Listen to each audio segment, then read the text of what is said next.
Bonjour à tous, j'espère que vous allez excellemment bien. Aujourd'hui, on se retrouve pour parler cyclisme, pour faire le débrief de l'étape numéro 15 de ce Tour d'Espagne 2022.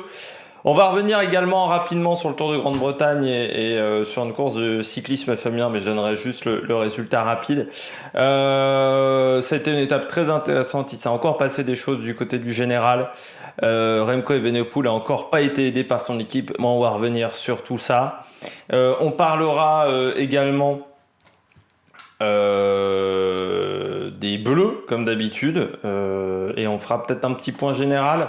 Le général que vous avez dans la description, parce que peut-être que je vais oublier avant la fin de la vidéo. Le TikTok est peut-être en ligne assez tardivement, tout simplement parce que comme j'ai fait débrief de la moto, débrief de la F1 sur TikTok, n'hésitez pas à aller voir le TikTok, du côté du cyclisme, ça va arriver avec un petit peu de retard. Et puis peut-être que demain, on fera un petit débrief tous les soirs du Tour de Grande-Bretagne, peut-être. Je ne sais pas comment on fera avec le Tour de Grande-Bretagne. N'hésitez pas à vous abonner à la chaîne, à réagir dans les commentaires, à mettre un pouce bleu, à partager la vidéo sur les réseaux sociaux, notamment auprès de vos proches si vous pensez que ça peut les intéresser. Dans les commentaires, n'hésitez pas à me parler d'un coureur dont je n'aurais pas parlé aujourd'hui, parce que je ne vais pas parler de tout le monde. N'hésitez pas à mettre un pouce bleu et quand vous abonnez à la chaîne, vous pouvez rajouter la petite cloche. On peut déjà faire un petit point juste Tour de Grande-Bretagne. Victoire aujourd'hui de Corbin Strong, coureur d'Israël. Qui s'en est très bien sorti dans une arrivée qui s'est jouée au sprint malgré une petite bosse, mais en fait il n'y avait pas énormément de pente sur la bosse finale. Il s'impose devant Freiley, devant Johannesson, mais pas Tobias Anders. Vous savez que chez Johannesson ils sont deux chez UnoX. Il y en a un qui est meilleur sprinter que l'autre. Pidcock fait 5, il a roulé toute la journée en dernière position. On aurait cru à Ethan Etter, la même chose que Ethan Etter sur le Tour de Romandie. Donc difficile de comprendre la stratégie, pardon. Et puis Dylan Tuss a fait 6. Donc ça fait 20 points UCI pour Israël. Ça risque de pas suffire pour rester en World Tour. L'année prochaine, on a aussi Anton Charming qui est 9e. En sachant qu'il n'y a pas d'équipe française au départ. Par contre, il y a Jake Stewart notamment. Et qui court pour la Grande-Bretagne, et je ne sais plus qui d'autre court pour la Grande-Bretagne. Grande-Bretagne, non c'est Bretagne. Ah oui, Grande-Bretagne. Connor Swift également. Alors Jack Stewart, là aussi on est quand même sur un gros problème du classement UCI, un gros problème de réglementation. Pour moi, quand on abandonne une course, on ne devrait pas pouvoir participer à une autre course pendant la durée de ce grand tour ou de cette course d'une semaine. Je trouve ça, bon, ouais, ça me pose toujours un petit peu un problème de voir des gens recourir alors qu'ils ont abandonné un grand tour une semaine avant. On peut se demander à quel point ils étaient réellement blessés ou fatigués quand ils sont dans ce genre de situation. Alors j'ai regardé la course pour tout vous dire. Peut-être que j'ai raté 2-3 petits trucs pendant la course parce que j'ai regardé la moto. Alors la moto, à ce moment-là, la course était loin d'être décantée. J'ai regardé la F1. La course commençait à se décanter pendant la F1. Puis je regardais aussi un petit peu ce qui se passait sur le Tour de Grande-Bretagne. Autant vous dire que j'ai été multitâche, donc voilà, j'ai peut-être raté 2-3 trucs. Et j'ai oublié de parler, j'avais dit que je devais parler du CIMAC Ladies Tour. Deuxième place au général pour Audrey Cordon-Rago derrière Le Renat Vibes, et elle a remporté le contre-la-montre hier, Audrey Cordon-Rago, sur ce CIMAC Ladies Tour.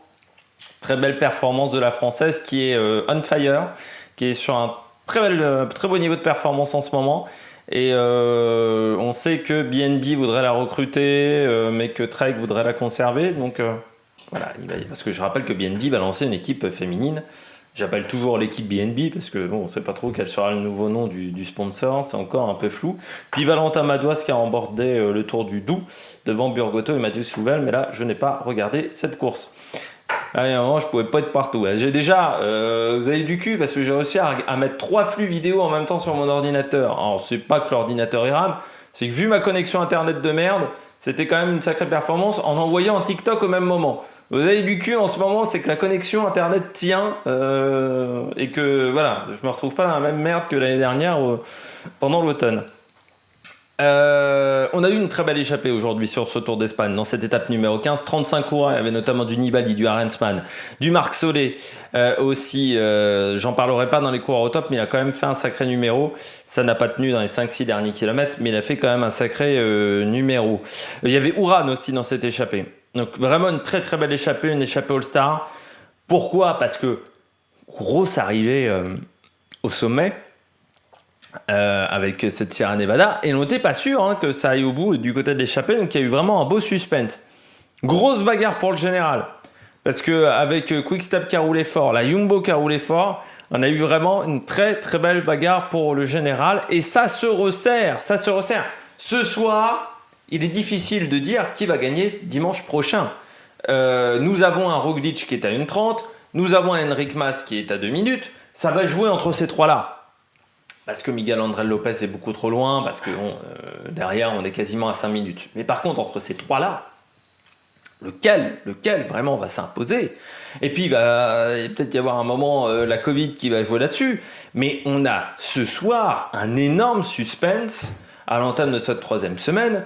Et ça va un peu peut-être nous dynamiter la course, parce qu'il y a des étapes où, notamment une étape qui ressemble un petit peu à celle du Mont Ventoux l'année dernière, sur le Tour de France, où je m'attendais pas à ce qu'il se passe grand-chose, mais vu qu'au niveau du général, ça s'est vraiment resserré. Et sur cette étape-là, je sais plus si c'est pas l'étape de jeudi prochain ou de vendredi prochain, je ne sais plus précisément l'heure à laquelle aura lieu cette étape, ça peut être nerveux. Je rappelle que grosso modo sur cette 3e semaine, mardi, on peut arriver au sprint.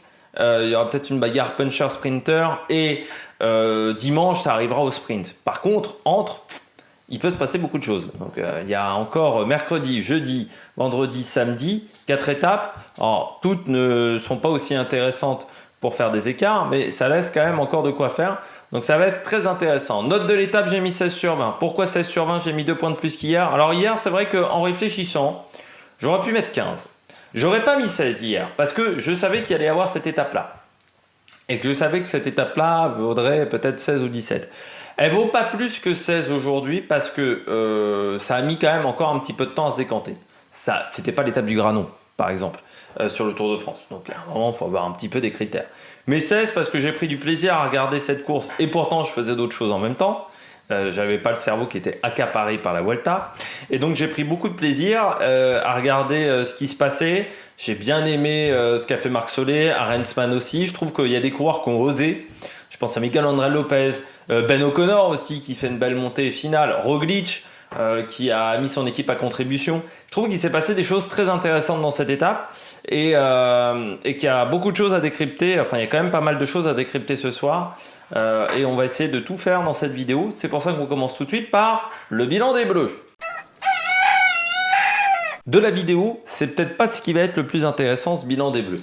Il y a deux, on va dire, je pense qu'il y a 2 éléments importants à signaler dans ce bilan des Bleus. Ben O'Connor, pour moi, c'est le gros top de la journée. Ben O'Connor, pourquoi ? Parce que c'est le seul qui a fait c'est le seul qui a réussi à accrocher Roglic, quoi. C'est-à-dire que c'est le seul qui arrive à accrocher Roglic, Enric Mas, Miguel André Lopez, et surtout Roglic sur la fin. Il finit 6e de l'étape. Il remonte à la 9e place du général. Alors pourtant, il y a Arensman qui lui passe devant. Hindley qui était dans l'échappée également ce matin. Il fait une très très belle étape aujourd'hui, Thymen Arensman, surtout, mais Ben O'Connor, parce que l'on parlait surtout de Ben O'Connor. Il fait une très très belle étape. Ça va être intéressant pour la 3e semaine. Pourquoi pas une victoire d'étape faisable, parce qu'il est à 9 minutes, donc plus vraiment dangereux pour les hommes de tête. Là, il a quand même fait une belle impression, il m'a fait vraiment une très très belle impression. Il y a des étapes où on peut tenter le coup sur cette dernière semaine. Je pense qu'il y a des étapes qui peuvent être très intéressantes. Je pense notamment à cette étape dont je vous parlais, qui ressemble un petit peu au Mont Ventoux de l'année dernière. Si ça s'affiche rapidement, bien entendu, c'est pas le bon truc qui s'affiche. J'ai pas cliqué sur le bon lien, mais je pense notamment à l'étape donc de Talavera de la Reina, où on peut peut-être tenter quelque chose. Au Puerto de Navacerrada, parce que s'il a encore perdu du temps, ça peut être intéressant. L'Alto del Piornal aussi. Donc il y a des possibilités quand même pour cette troisième semaine. Alors c'est pas la troisième semaine la plus dure qu'on ait vue de l'histoire d'un grand tour et la mieux conçue, mais il y a quand même des opportunités pour aller chercher quelque chose. Tomares, je pense que ça sera compliqué, mais le reste, ça peut être bien et on peut avoir des choses très intéressantes pour Ben O'Connor. Et qui dit grosse échappée, on reprend 4-5 minutes, alors peut-être pas parce que derrière je pense que ça roulera notamment du côté de chez UAE, mais ça peut être très intéressant. Et puis en plus c'est satisfaisant quand même pour l'équipe parce qu'on a roulé aujourd'hui chez AG2R. On a roulé parce qu'il y avait Jane Lay devant dans l'échappée, parce que vous aviez des très bons coureurs dans l'échappée et qu'il fallait pas perdre de temps. Et ben c'est plutôt bien joué de la part d'AG2R parce que derrière vous avez votre leader qui fait du bon travail. Donc ça c'est toujours satisfaisant, mais je pense qu'on savait qu'il était en forme parce qu'on a mis Nicolas Prodhomme devant. Et Nicolas Prodhomme face à des Arensman, Jane Lay, bon, il savait qu'il avait aucune chance.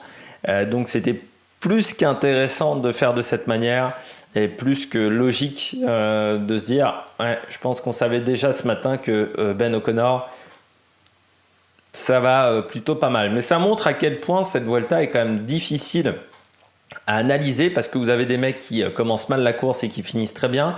Vous avez des mecs qui un jour sur l'autre sont pas du tout au même niveau. Je trouve que la course est très dure à décrypter cette année. C'est très dur de savoir qui va être dans le top 10 dans une semaine et encore plus qui va gagner parce qu'on a vraiment des situations qui sont pas habituelles, je trouve, par rapport à ce qu'on a vu depuis quelques temps sur les grands tours.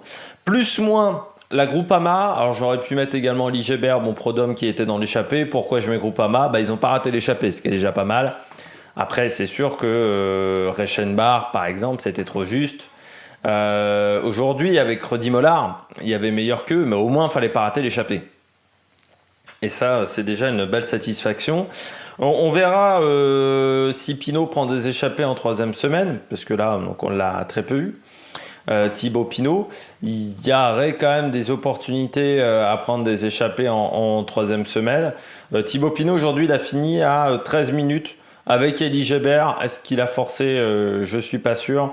Mais c'était important du côté de la Groupama de montrer qu'ils sont là, parce que c'est vrai que la Groupama sur ce Tour d'Espagne, c'est quand même beaucoup moins bien que sur le Tour de France. Et il fallait, je pense, montrer qu'on était capable de faire la course, capable d'être performant. Donc ça s'est plutôt pas trop mal passé pour la Groupama, même si on attendait à mieux. Mais en vérité, Rudy Mollard et Reichenbach, ils avaient quand même très peu de chances d'aller chercher la gagne du côté des avant-postes. Bon, voilà, il faut dire la vérité, ça aurait été compliqué, ça aurait été surprenant. On passe tout de suite aux coureurs au top. Attaque de Marlou! Les coureurs au top. Et je commence avec Thymen Arensman. Ça s'est bien passé pour Arensman. Très très belle étape de Thymen. Belle étape et il fait un sacré numéro quand même aujourd'hui, Thymen Arensman. Surtout sur une montée assez mythique. La Sierra Nevada, à 2500 mètres d'altitude. Quand tu t'imposes en haut, même si tu es parti dans l'échappée, c'est que tu n'es pas un branquignol. Surtout vu la gueule de l'échappée. Faut quand même se rappeler, la gueule de l'échappée, c'était pas des nulos qui étaient à l'avant. Donc Arensman, gagner là-haut, c'est important. Ça rapporte des points UCI. Je pense que DSM était assez sécure au niveau de ça, mais bon, on en parle dans cette fin de saison, donc il faut le dire, c'est plutôt pas mal. Et Thymen Arensman, il a été très très bon pendant toute l'étape. Je trouve qu'il a fait vraiment du très très bon job aujourd'hui, le néerlandais. Et c'est important, Ineos a bien fait de le regretter. Ineos a bien fait de le prendre. Voilà, c'est un bon choix. C'est vrai que je pense que Jumbo est un peu passé à côté de Arensman. Bon, ça ira du côté d'Ineos. Et comme chez Ineos, on a quand même pas mal de coureurs qui s'en vont. Je pense notamment à Richie Porte, je pense notamment à Carapaz. Il y a des places à prendre. Et Arensman, il a 22 ans.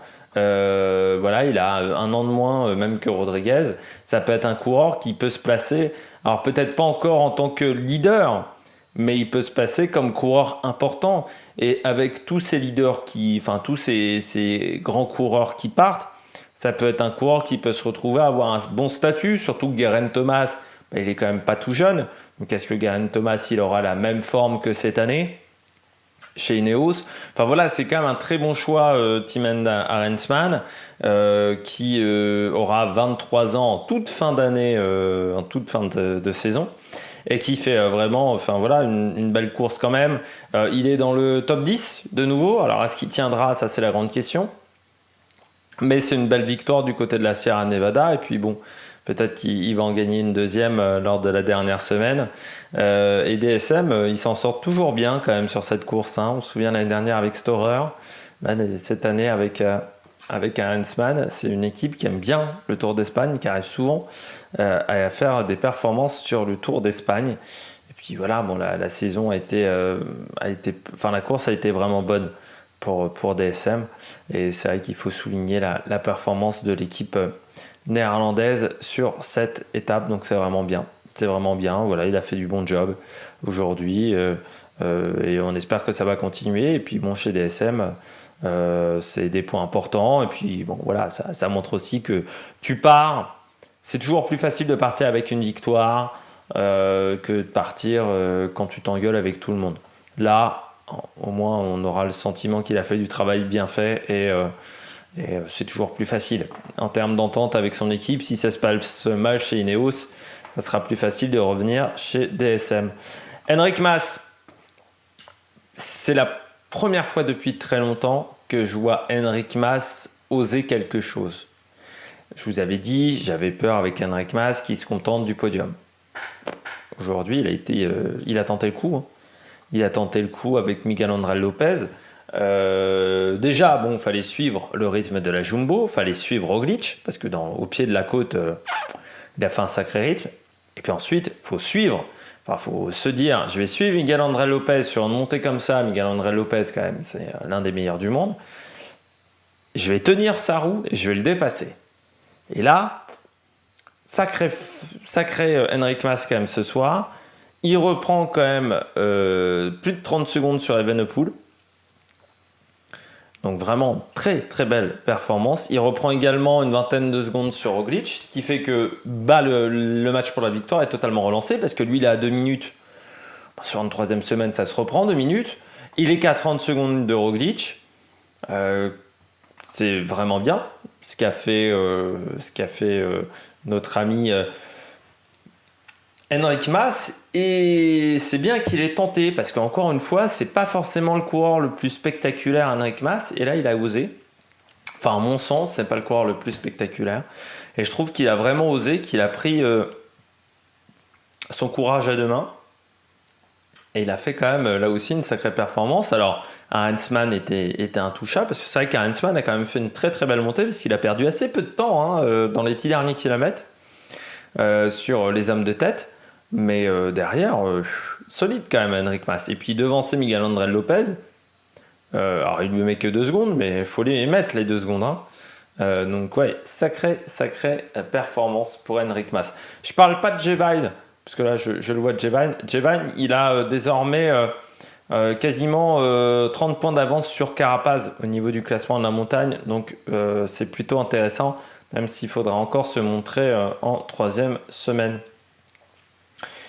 Autre coureur au top, Miguel Ángel López. On a parlé de Mas, mais il faut parler de Miguel Ángel López. C'est lui qui est le deuxième déclencheur de la journée. Le premier, c'est Roglic. Le deuxième, c'est Ángel López. Si Ángel López part pas, je suis pas sûr que Mas décide d'attaquer. Il a été donc l'animateur de la journée pour moi. Je pense que c'était prévu ce matin parce que vous ne mettez pas Nibali, vous ne mettez pas De la Cruz dans l'échappée devant si Miguel Ángel López il a quand même pas une petite idée derrière la tête. Et puis ça confirme que c'est l'un des qui finit bien, que c'est peut-être le 3e larron ou le 4e larron plutôt de cette deuxième, 3e semaine, et que c'est dommage qu'il ait raté son début de course. Mais encore une fois, faut en plus rappeler la préparation. Il est quand même accusé de dopage, mis à pied par son équipe alors que techniquement il n'a rien fait. C'est sûr que c'est pas la préparation idéale quand tu es obligé de discuter, de parlementer, tu perds de l'énergie alors que tu es obligé de te défendre d'un truc où t'es pas responsable, où c'est juste ces journalistes qui se sont excités d'un coup sur une affaire de dopage qui n'existait pas. Donc c'est sûr que c'est pas la préparation idéale. Tu reviens sur la Vuelta alors que l'année dernière tu as quand même fait un truc pas très propre, voilà, avec son abandon à 2 jours de l'arrivée. Lors de la victoire de Champoussin. Donc c'est vrai que Miguel André Lopez, il a tout fait pour se rendre la situation compliquée. En plus, il abandonne en début de saison et il n'a pas tenu le coup sur le Tour d'Italie. Il abandonne très vite sans avoir montré grand-chose. Et sur la première partie de saison, c'est dommage puisqu'il avait fait des bonnes choses, que ça soit sur le Tour d'Andalousie, sur le Tour des Alpes où il avait remporté l'étape numéro 4. Il était un petit peu dans une situation compliquée, mais il s'est rassuré sur le Tour de Burgos. Mais le début de sa Volta était compliqué. Et dans ce cas-là, moi je dis toujours, j'avais un peu peur que ça fasse comme Landa l'année dernière. Eh bien non, ça n'a pas fait comme Landa l'année dernière. Il s'en est bien sorti, il a fait une bonne course, il est de retour avec une 3e place. Il visera également la victoire d'étape sur la 3e semaine. On est rassuré un petit peu par Miguel André Lopez, désormais le coureur espagnol. Je termine avec Roglic. Roglic, c'est le facteur X de cette 3e semaine. Pour moi, c'est pas Enric Mas, pour moi, c'est pas Evenepoel, c'est lui. C'est lui qui a le spectacle de la course entre les mains. C'est lui qui peut faire vraiment un sacré numéro, une sacrée différence. Il a les cartes en main. Aujourd'hui, pour moi, Roglic, 1,30, c'est pas énorme. Après, on va retourner sur des terrains peut-être qui conviennent mieux à Evenepoel, un peu plus bas en altitude. Mais ça reste quand même, pour moi, le coureur qui a les cartes en main. C'est lui qui est capable vraiment de transformer la course. Moi, je dirais qu'il y a quand même ce fameux Puerto des Navacerrada où vous pouvez faire un sacré numéro. C'est quand même une étape où on aura 3 passages à plus de 1008. Donc ça, il faut quand même se méfier. Talavera de l'Arena, ça me semble compliqué. L'Alto des Piornal, on n'est pas très haut en altitude, mais il y a des gros pourcentages, ça peut lui convenir. Il y a la côte également de 2e catégorie, le Monasterio des Tantudia. Et pourquoi pas déjà reprendre, je sais pas, 6 secondes de bonif à Tomares. C'est lui qui a vraiment la possibilité de faire des très très bonnes choses. Et c'est lui qui a le destin de la course entre les mains. Voilà, je pense, Roglic. C'est lui qui est capable de faire la différence. S'il gagne cette Vuelta, il franchira un cap dans l'histoire. Aujourd'hui, Roglic, dans l'histoire du cyclisme, je ne suis pas sûr qu'on se souvienne de lui dans 10 ans, 15 ans. Par contre, s'il renverse la vapeur sur une 3e semaine de Grand Tour, alors qu'il avait 3 minutes de retard, sans être performant sur les chronos, là, ça sera autre chose. On se souviendra de lui pour cette course-là. On se souviendra de lui dans l'histoire. Est-ce que Roglic a envie de marquer l'histoire ? Je pense que oui. Est-ce que Roglic a la capacité de marquer l'histoire ? Je pense que oui. Je pense plus qu'il a pour le moment l'équipe la plus solide avec Ineos, ce qui est aussi un intérêt vu qu'on voit la fragilité de la Quick Step en face. Roglic, pour moi, c'est le facteur X. C'est le coureur qui est capable de faire la différence sur cette 3e semaine. Je ne sais pas si Enric Mas saura le faire en 3e semaine. Je pense que Enric Mas, il ne se lancera pas tout seul. Roglic, lui, il est capable de se lancer tout seul. Donc, il faudra faire attention à lui. Par contre, Roglic, il faudra qu'il fasse attention à Enric Mas. Parce que Enric Mas, on a vu aujourd'hui, il a des très bonnes jambes. Par contre, Enric Mas, ce n'est pas forcément celui qui va partir de loin. Ce n'est pas celui qui va tenter des choses. Roglic, lui, il va tenter des choses. De toute manière, il a quoi à perdre ? Il a déjà gagné la Vuelta. Il l'a déjà gagné à 3 reprises. Maintenant, il n'a rien à perdre. Evenepoel, il a toute la pression de la Belgique sur les épaules. Roglic, non. Il y a Pogačar. Lui, il n'a pas toute la pression de la Slovénie. Ce n'est pas le cas d'Evenepoel. Et ça peut jouer dans cette 3e semaine vraiment énormément. On passe tout de suite au bonnet d'âne. Bonnet d'âne du jour, un des bonnets d'âne du jour, j'ai mis Remco Evenepoel. il perd encore du temps aujourd'hui. Alors son avantage, c'est qu'il perd, je dirais, que 20 secondes, sur une quinzaine de secondes, sur Primoz Roglic. Sauf que il est quand même vraiment dans le dur dans le dernier kilomètre. Hein. Il souffre énormément dans le dernier kilomètre. Il n'arrive pas à rattraper Meintjes. Il n'arrive pas à rattraper Genley. Il est lâché par Juan Ayuso. Le dernier kilomètre, il est dur quand même pour Evenepoel. Alors, est-ce que c'était à cause de l'altitude ? Peut-être. C'est vrai que c'est pas forcément le meilleur dans ce domaine-là. Après, il s'est quand même bien préparé pour cette Vuelta. Il en a parlé énormément dans les médias, où il s'était préparé en altitude. Il avait même peut-être pas trop travaillé ses qualités d'explosivité pour travailler vraiment les qualités de montagne. Bon. Le fait d'avoir craqué dans ce dernier kilomètre, le fait d'avoir été lâché par Roglic, par Enric Mas, déjà mentalement, il sait qu'il est dans une situation de plus en plus fragile. Certes, il y a encore 2 minutes d'avance et une 30 sur Roglic. Mais le pécule, c'est quand même par rapport à Roglic, il a perdu quasiment la moitié de son avance. En 2 étapes. C'est-à-dire que maintenant, dès que Roglic va attaquer, il ne va plus être dans la même situation. On a vu également la faiblesse de son équipe. Là encore aujourd'hui, mais Quick-Step, c'était pas fou. Et puis en plus, vous avez Masnada qui tombe. Donc ça, c'est encore pas top, même s'il n'est pas tombé à haute vitesse, je dis toujours, une chute n'est jamais anodine. Et puis, on est dans une situation où on voit bien que Evenepoel, ce matin, il était dans les interviews que j'ai entendues, il n'était pas hyper serein.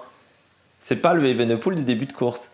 Et ça aussi, ça montre que la situation change, il le sent, il le sait, il a la pression de toute la Belgique. Tant qu'il y a une 30, je dirais, il a un petit pécule d'avance. Par contre, si l'écart passe sous la minute, je pense que ça sera compliqué. Je pense que ça sera compliqué pour Remco.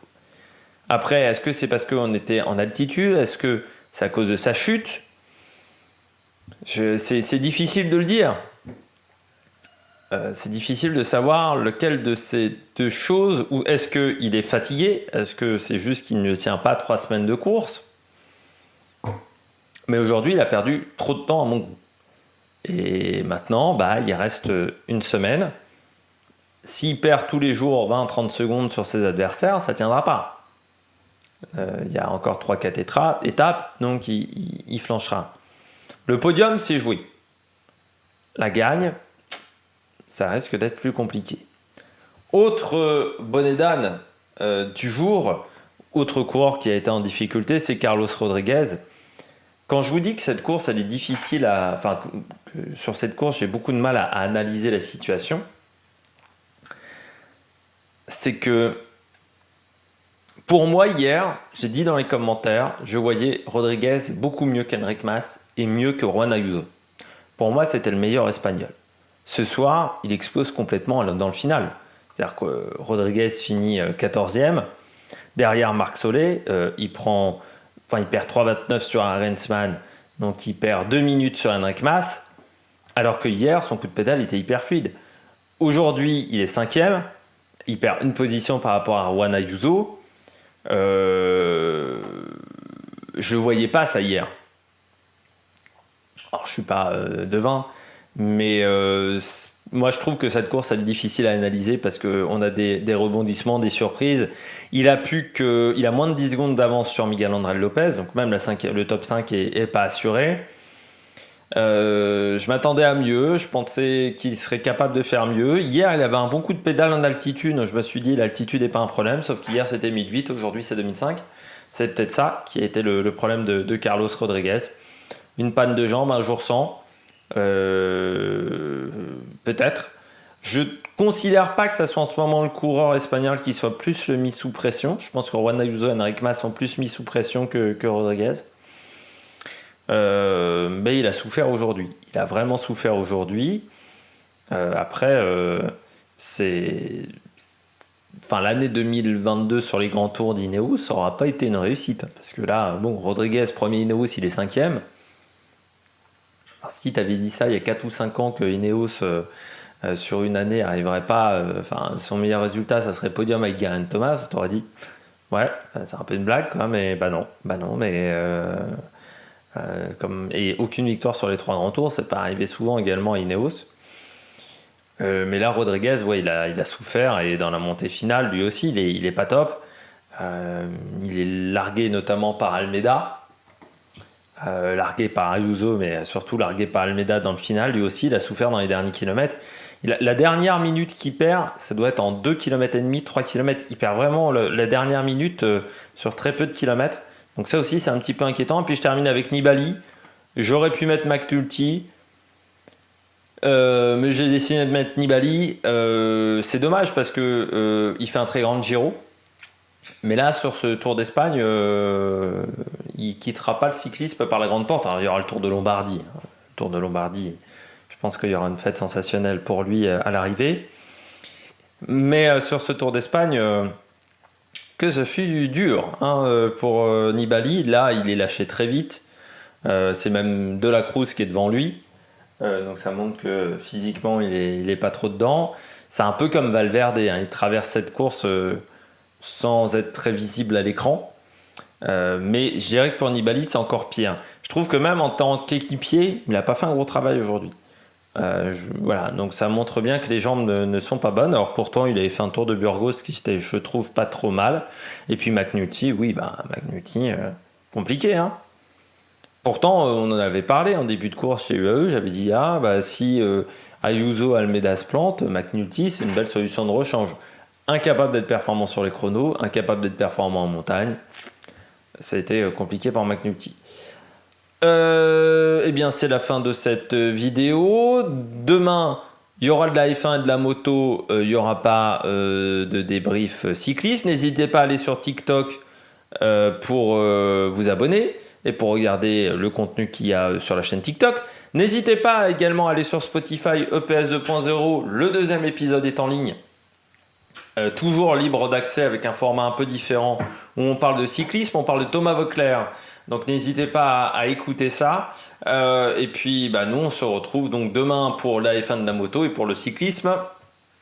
Ça sera mardi 7h30 pour la présentation de l'étape numéro 16 qui sera une étape assez intéressante. Il y aura un match très intéressant entre puncher et sprinter. Allez, ciao ciao sur la Méric Production.